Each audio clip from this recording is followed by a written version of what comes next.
قانون نافذ کرنے والے نظام کی کمزوریوں کی موجودگی ہے۔ 2015 سے لے کے اب تک 22,037 کیسز درج کیے گئے ہیں، جن میں سے 4,060 کیسز عدالتوں میں ابھی بھی پینڈنگ ہیں۔ ان کیسز میں سے صرف 77 مجرموں کو سزا ملی ہے اور صرف 18% کیسز ہی قانونی کارروائی کے مرحلے میں پہنچے۔ پولیس کے مطابق اصل میں ہر 2 میں سے ایک زیادتی کا واقعہ رپورٹ ہوتا ہے، جس کا مطلب یہ ہے کہ پچھلے 5 سالوں میں زیادتی کے واقعات کی تعداد 60,000 تک ہو سکتی ہے۔ مجموعی طور پر درج ہونے والے کیسز میں سے 2,727 چالان یعنی کل کیسز کا صرف 12% عدالتوں میں داخل کیے گئے، جبکہ 1,274 کیسز میں فیصلے دیے گئے، جن میں بھی 1,192 ملزمان کو بری کر دیا گیا۔ سرکاری اعداد و شمار کے مطابق پچھلے 6 سالوں میں پنجاب میں 18,609 زیادتی کے کیسز درج کیے گئے، 1,873 سندھ میں، 1,883 خیبر پختونخوا میں، 129 کیسز بلوچستان میں اور 210 اسلام آباد میں۔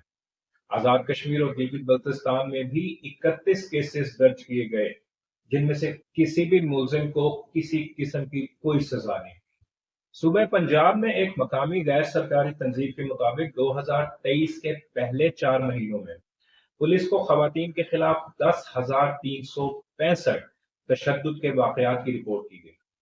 حقیقی تعداد اس سے کہیں زیادہ ہونے کا امکان ہے، کیونکہ رپورٹ کرنے میں رکاوٹیں، نقصان دہ سماجی معیارات اور پولیس کے ناکارہ اور بدترین رد عمل موجود ہے۔ اور سب سے افسوسناک بات یہ ہے کہ پاکستان میں ریپ کی سزا کی شرح 3% سے بھی کم ہے۔ پاکستان میں جنسی تشدد، ریپ ایک اہم اور مستقل مسئلہ رہا ہے۔ ریپ کے واقعات نے اس مسئلے کی شدت اور پھیلاؤ کو نمایاں کیا ہے، جس سے معلوم ہوتا ہے کہ اس وبا کے پھیلاؤ میں کئی عوامل کردار ادا کرتے ہیں۔ ان میں ثقافتی اور سماجی روایات، کمزور قانونی ڈھانچہ اور نفاذ، اس کے علاوہ اویئرنیس کی کمی بھی ہے، جس کی وجہ سے خواتین تشدد کا شکار ہونے کے ساتھ ساتھ انصاف طلب کرنے میں بھی مشکلات کا سامنا کرتی ہیں۔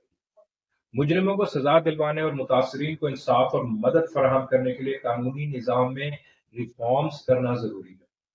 عوامی آگہی، تعلیم اور معاشرے کا تعاون بہت اہم ہے تاکہ ایسے واقعات کے بارے میں سماجی رویوں میں تبدیلی لائی جا سکے اور متاثرہ افراد کو آگے آنے کا موقع ملے۔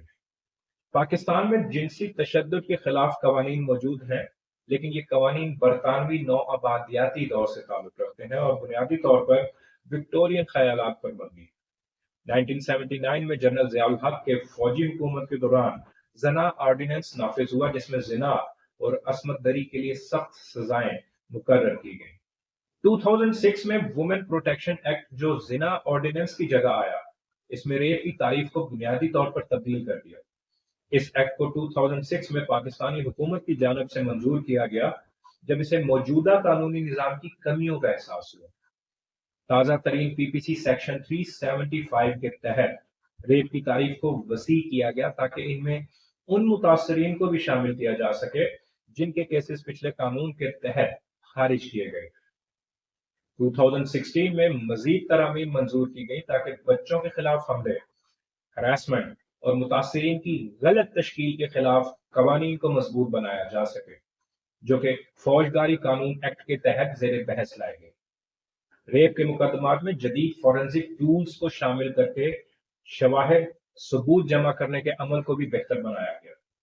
حکومت نے 2020 اور 2021 میں جنسی حملوں کے خلاف اینٹی ریپ ایکٹ میں اضافی ترامیم منظور کی۔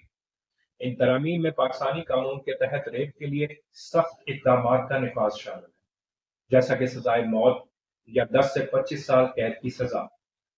ملک بھر میں ریپ کے مقدمات کے لیے 1,000 سے زیادہ خصوصی عدالتوں کا قیام اور ڈی این اے ٹیسٹنگ اور دیگر سائنٹیفک ایویڈنسز کا استعمال۔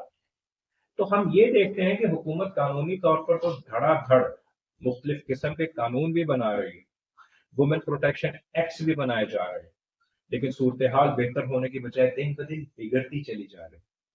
اور اس کی وجہ صرف اور صرف یہ ہے کہ یہ قانون صرف کتابوں کی حد تک محدود ہے، عملی زندگی میں ان کی کہیں بھی کسی بھی قسم کی کوئی امپلیمنٹیشن نظر نہیں آتی۔ پاکستان میں ریپ کے مسئلے کا حل صرف عدالتی ترامیم تک محدود نہیں ہے، بلکہ اس کے لیے ایک مؤثر حکمت عملی بہت ضروری ہے، کیونکہ قانون نافذ کرنے والے ادارے اکثر ریپ کے مقدمات کو سنبھالنے میں غیر تجربہ کار اور نااہل ہوتے ہیں، بلکہ نالائق ہوتے ہیں۔ جب متاثرہ خواتین واقعات کا ذکر کرتی ہیں تو انہیں اکثر ہراساں کرنے اور شرمندگی کا سامنا کرنا پڑتا ہے۔ مردوں پر مشتمل پولیس فورس اور خواتین افسران کی کمی متاثرین کو آگے آنے سے مزید روکتی ہے۔ اس قانونی نظام میں تبدیلی کی بہت سخت ضرورت ہے تاکہ مجرموں کو سزا دلوائی جا سکے اور متاثرین کو ان کے حق کے مطابق انصاف اور مدد مل سکے۔ عوامی اویئرنیس، تعلیم اور ہمارے معاشرے کا رویہ ریپ وکٹمز کو آگے آنے کے قابل بنانے میں بہت زیادہ اہم ہے۔ متاثرہ خواتین کی رازداری اور شناخت کا تحفظ بہت ضروری ہے، لیکن افسوس کہ کیسز کی رپورٹنگ کے دوران اور ٹرائل کے دوران ہمیشہ ریپ کی متاثرین کی رازداری اور شناخت کی شدید خلاف ورزی ہوتی ہے۔ بھارت میں ریپ کے متاثرین کی شناخت اور رازداری کے تحفظ کے لیے سخت قوانین موجود ہیں۔ پچھلے دنوں پنجاب کالج میں مبینہ زیادتی کی خبر سے شروع ہونے والے احتجاج نے اگرچہ کچھ حوصلہ افزا اشارے دیے ہیں، لیکن اس صورتحال کو حل کرنے اور ہر پاکستانی شہری کے حقوق اور وقار کا تحفظ کرنے کے لیے ابھی بھی مزید اقدامات کرنے کی ضرورت ہے۔ یہ وقت ہے کہ وفاقی اور صوبائی حکومتیں فوری طور پر 2021 کے اینٹی ریپ ایکٹ پر عمل درآمد کریں اور ملک بھر میں ضروری نظامات کو یقینی بنائیں۔ ریپ صرف ایک فرد کے خلاف جرم نہیں ہے، بلکہ ریاست کے خلاف جرم ہے، اور ریاست کو خواتین اور لڑکیوں کے لیے معاشرے کو محفوظ بنانے کی ذمہ داری قبول کرنی چاہیے۔ پولیس، میڈیکل آفیسرز اور عدالتی اہلکاروں کی خصوصی تربیت ہونی چاہیے۔ قانون نافذ کرنے والے اداروں اور عدلیہ کو یہ بات یقینی بنانا چاہیے کہ ملک میں کسی بھی ریپ یا جنسی حملے کے معاملے میں قانون پوری قوت کے ساتھ عمل کرے گا۔ یہ اصلاحات ایک محکمے کے ذریعے نافذ نہیں کی جا سکتی، بلکہ اس کے لیے ایک سیاسی ارادہ اور تمام سول سوسائٹی کے افراد کی شمولیت کی ضرورت ہے۔ پاکستان کے ہر ذمہ دار شہری کو اس معاملے میں اٹھ کر کھڑا ہونا چاہیے۔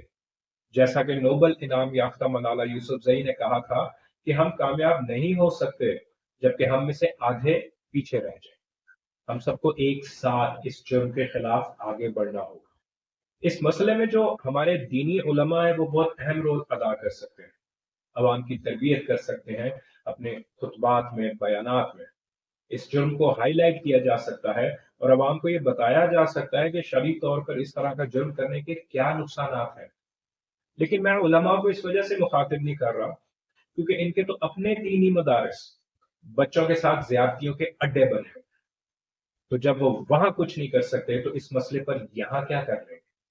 تو وہ وہی کرتے رہیں جس کام میں وہ ماہر ہیں، اپنے فرقے سے ہٹ کر ہر دوسرے مسلمان پر کافر کا فتویٰ لگانے میں لگے ہیں۔ اور اگر تبدیلی آئے گی تو عوام کی وجہ سے آئے گی۔ یہ عوام اور ذمہ دار شہری ہوں گے جو اٹھ کر اس جرم کے خلاف کھڑے ہوں گے تاکہ حکومت کو بھی پریشرائز کیا جا سکے کہ وہ اس طرح کے واقعات پر فوری اور فوراً ایکٹ کرے۔ خیال رکھیے گا اپنا اور اپنے ارد گرد کے لوگوں کا۔